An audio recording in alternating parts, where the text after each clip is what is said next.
Chapter 20, Rancho El Eden. Awareness equals self plus otherness. Awareness equals observer plus observed. Buckminster Fuller.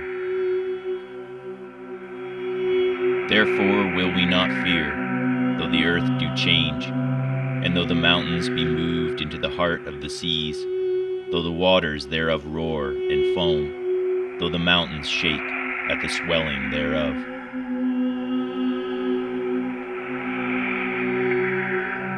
There is a river, the streams whereof make glad the city of God, the holiest dwelling place of the Most High. God is in the midst of her, she shall not be moved. God shall help her at the approach of morning. Tanakh. Rancho El Eden was the ranch of an Ecuadorian writer and family, some old connection of Dick's, who'd sit on his wraparound porch before his archaic typewriter, jostling his rickety table when he typed, sitting for long minutes staring at the white mountain-edged horizon, centered before the single door of the single room, with a large metal bed where all 9 of them slept. Teacher John told us, and we believed it, that these mother mountains were the very place where they filmed The Treasure of the Sierra Madre, and this was the same white light that made Humphrey Bogart lose his shit, looking for his treasure there, holding B. Traven's long-nosed colt like it was hot, too symbolic to be steady, as everything Gringo fell into disorder, there in those lost mountains, where Gringo dreams his own death, by greed or lust or curiosity. It was all chaos after the bus creaked down the boulder-strewn, rutted road into a gravel pit and up to the flat goat-field plateau beside the writer's house. The goats were gone, but the turd pellets remained.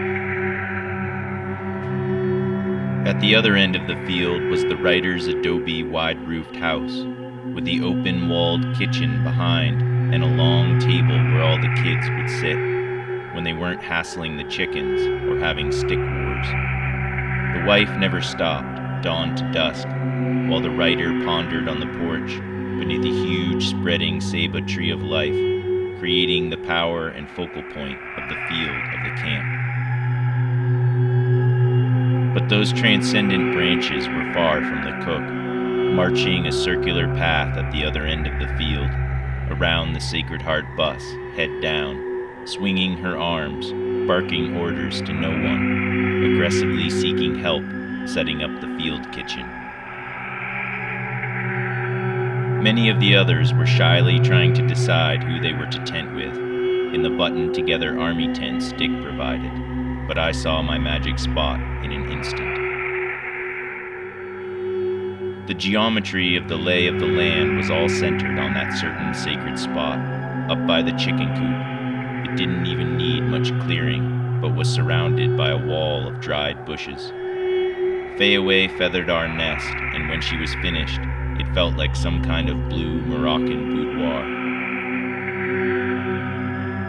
Even though it was a warm night, the scholars flared up a fire with thorn bushes, and the burning thorns cackled like the laughter of fools amid the hysterical sound of the joy and fear talk of gringos being shot on sight in the revolution. The moonlight grew very blue coming through the little blue tent. I could hear the vast silence of these rocky, steep hillsides.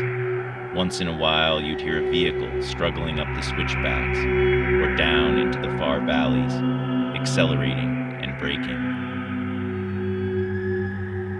Rubbing her stomach, her miraculously flat stomach, that I rubbed like a magic lamp in the mother mountains, as I spoke as if in a trance of my earliest years, the floating dust patterns and dreams of heavy-footed giants.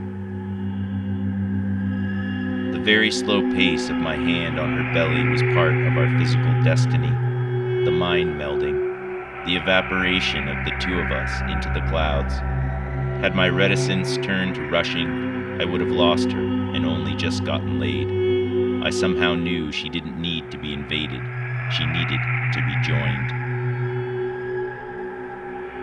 My circle widened as I spoke of my natal red house, how it creaked in the wind, how they put a big stone chimney on it to hold it down, how my mom showed me to always sleep with my window open, how I would sometimes awake with snow on my bed, unafraid of the Yankee fear of chimney backdraft.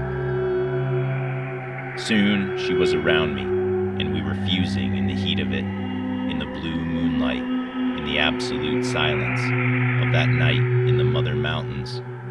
In that lunar stream was my counter-revolution against the prince's ugly coup d'etat.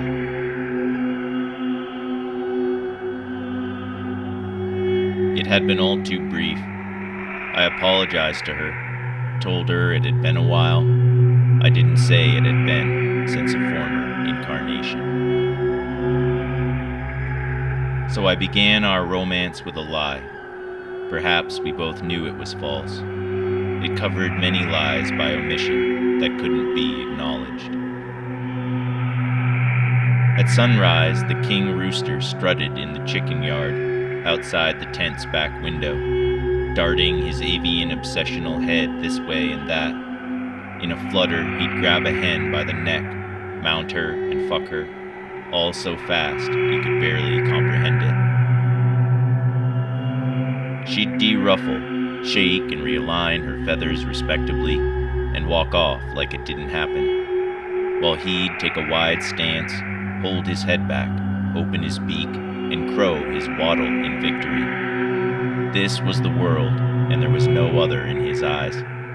I wanted to be where I was, walking in the land of the living.